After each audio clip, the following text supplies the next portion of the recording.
Marami siyang talaba. Yan. Marami siyang talaba.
Dito kami ngayon sa Taytay Reservoir.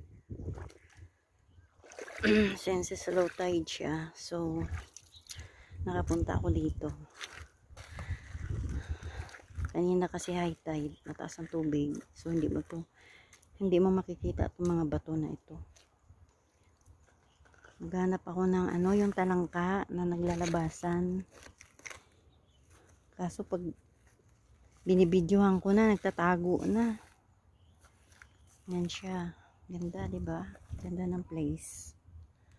Yun. Doon yung yan yung boat, ng fishing boat. Doon yung tulay ng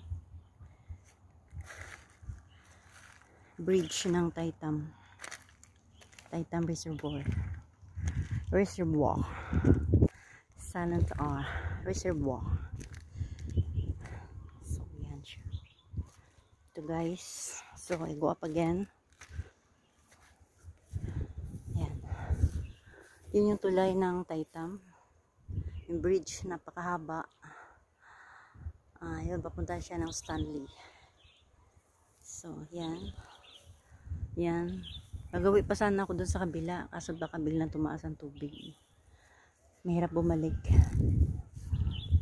Yan. Okay. See you. I have to go back to their place now. Bye.